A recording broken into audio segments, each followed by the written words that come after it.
สวัสดีพ่อแม่พี่น้องป้องปายเบิดสุคนเนาะ FC ทางช่องบ่าวปุ้ม Channel เนาะมื้อนี้บ่าวปุ้มก็สิมาตามแนวทางให้พี่น้องเนาะสำหรับเวลาพัฒนาของงวดวันที่23เนาะพี่น้องเนาะก็มาเบิ่งตนมันออกนำกันเนาะพี่น้องเนาะสำหรับมันออกเมื่อคืนนี่เนาะ50812นี่พี่น้องผลมันออกกันเนาะก็ล่างเนาะพี่น้องเนาะล่างออก81ก็ถือว่าเข้าตัวที่บ่าวปุ้มเจาะให้เนาะบ่าวปุ้มให้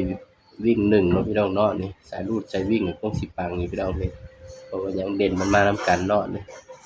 ก็ถือว่าปังอยู่พี่น้องนี่8118เนาะเข้าตัวกลับเนาะพี่น้องเนาะนี่ใครได้บ่าวปุ้มก็ดีใจนำเนาะพี่น้องเนาะนี่เข้าตัวกลับเนาะพี่น้องเนาะนี่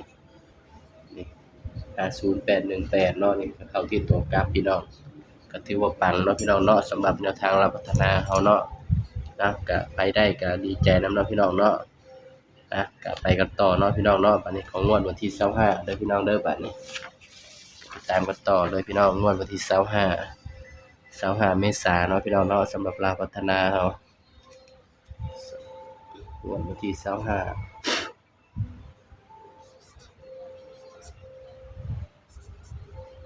เมษายน68พี่น้อง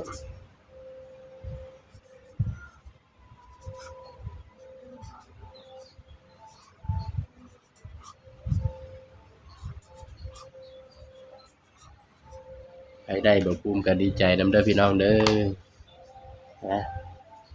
ถ้าอยากเลี้ยงกาแฟบ่ปุ้มก็เลี้ยงได้เนาะพี่น้องเนาะก็แล้วแต่ FC เนาะพี่น้องเนาะนี่สำหรับตัวเด่นเนาะงวดวันที่25เนาะพี่น้องเนาะสำหรับเด่นเฮาก็มาเบิ่งนำกันเนาะบ่ปุ้มใช้เด่นตัวใดพี่น้อง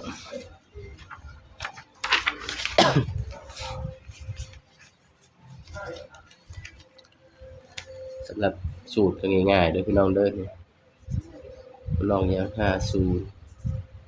81 12ก็บวกกันเลยพี่น้อง5 13 14 15ได้5 13 14 5บวก0ได้5 5บวก8 13 13บวก1เป็น14 14บวก1 15 17นี่เราก็ได้17เนาะนี่ได้เด่นชุดที่1ก็89พี่น้องชุดที่2 22 2ถูกกัน2เทื่อได้4 4บวก1ก็5นี่ก็ได้เด่น2สูตรเนาะพี่น้องเนาะเด่น5 8 9แล้วก็5 6เนาะมัดนี่ก็บ่ปุ้มสิขอเลือกเอาสูตรนี้มาจับคู่ให้เนาะพี่น้องเด่นเนาะพี่น้อง6ส่วนเด่นตัวนี้ก็ให้ XC ไปจับคู่เอาเนาะพี่น้องสำหรับเด่นสูตรนี้ก็นี่8กับ9เนาะแต่ว่าบ่ปุ้มสิขอเอา5 6มาจับคู่ให้เด้อพี่น้อง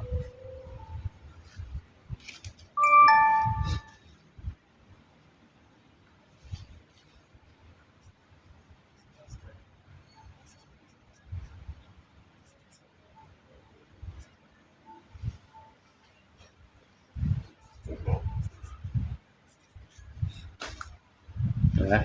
จะมาจับคู่นำกันเลยพี่น้องบัดนี้จับคู่ก็สิจับให้บ่หลายเนาะพี่น้องเนาะสายรูดสายวิ่งก็เป็นรูดไปวิ่งแล้วเด้อพี่น้องเด้อบ่ปุ้มก็สิจับคู่ให้บัดนี้เนาะสำหรับ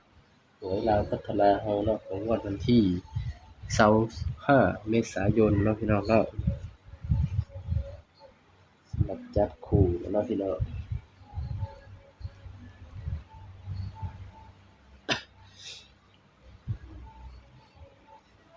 เดี๋ยวบ่ปุ้มเขียนให้มันจังงามเนาะพี่น้อง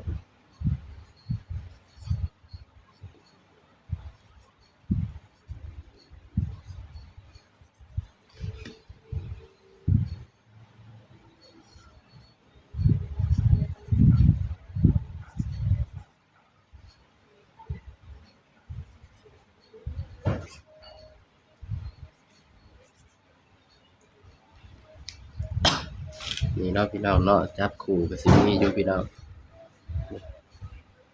แล้วก็6 9เนาะเฮายังบ่ได้จับเนาะพี่น้องเนาะนี่